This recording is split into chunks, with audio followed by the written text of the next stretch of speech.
একজন উপদেষ্টা বলেছেন জাতীয় সঙ্গীত একটি বিতর্কিত বিষয়, সুতরাং এটি পরিবর্তন করা যাবে না। তার জানা উচিত জনগণের মতামতের উপর ভিত্তি করে সবকিছু পরিবর্তন করা সম্ভব। গণভবন কারো বাপের ভবন না, বরং যে একটি জাতীয় প্রতিষ্ঠান, বাংলাদেশের গর্ব।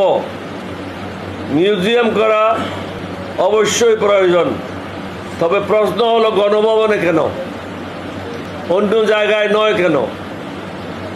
জাতীয় প্রতিষ্ঠান পরিবর্তন করার আইনগত ভিত্তি এখন কোথা থেকে পেলেন? 1971 সালে স্বাধীনতা যুদ্ধের উপর অন্য কিছুই অধিকতর গুরুত্ব পেতে পারে না।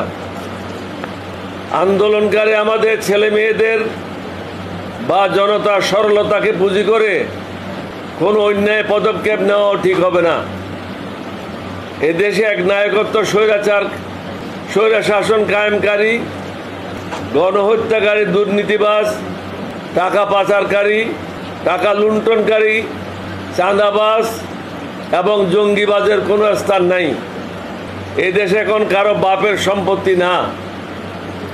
যত দ্রুত সম্ভব আইন শৃঙ্খলার উন্নতি সাধন করতে হবে।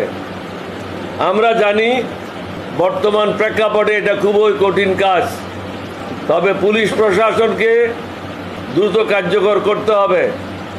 তা না হলে গণহত্যাকারীরা মাথাচাড়া দিয়ে উঠতে পারে। শেখ হাসিনা সরকার অবৈধ ক্ষমতা কুক্ষিগত করার স্বার্থে দেশকে ভারতের কাছে নতজানু করে ফেলেছে। আমরা ইচ্ছা করলেও প্রতিবেশী বদলাতে পারবো না। সুতরাং উভয় দেশের সম্পর্কের স্বার্থে অনতিবিলম্বে সীমান্ত হত্যা বন্ধ করতে হবে।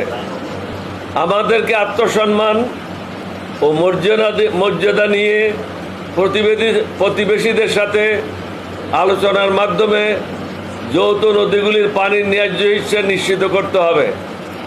এছাড়াও ভারত মনে করে তারা আমাদেরকে 3 দিক থেকে ঘিরে রেখেছে। তাদেরকে আমরা স্মরণ করিয়ে দিতে চাই, আমরাই বরং তাদেরকে 3 দিক থেকে ঘিরে রেখেছি। তারা আমাদেরকে ঘিরে রাখে নাই, আমরা তাদের 3 দিকে ঘিরে রেখেছি। বাংলাদেশে জাতি ধর্ম নির্বিশেষে আমাদের মধ্যে কোনো ভেদাভেদ নাই। ভারত থেকে কিছু ইউটিউবার মিথ্যা প্রচারণা চালিয়ে মানুষকে বিভ্রান্ত করতেছে প্রতিনিয়ত।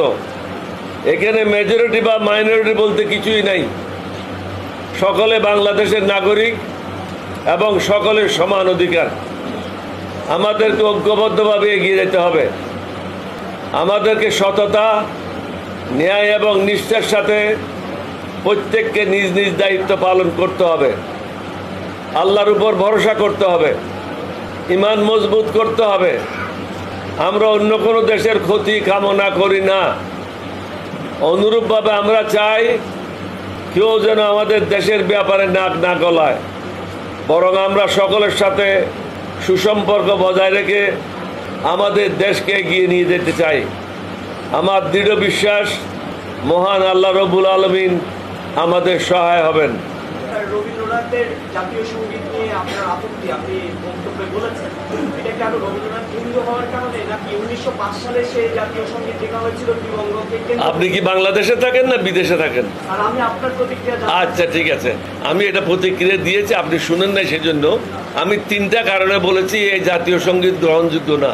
1 নম্বর হলো, এটা যখন বানিয়েছিল তখন বাংলাদেশ স্বাধীন হবে এই ধরনের কোনো সম্ভাবনা ছিল না। সুতরাং এটা বাংলাদেশকে নিয়ে এই গানটা রচিত হয় নাই। 2 নম্বর হলো, বাংলাদেশের কোনো নাগরিক এই গানটা রচনা করে নাই। 3 নম্বর হলো, এই গানটাতে সুরটা নকল করা হয়েছে। সুতরাং এই ধরনের বিভ্রান্তিকর জিনিসগুলি নিয়ে যদি জাতীয় সঙ্গীত হয়, তাহলে এটা আমাদের সমগ্র জাতির জন্য অপমানজনক।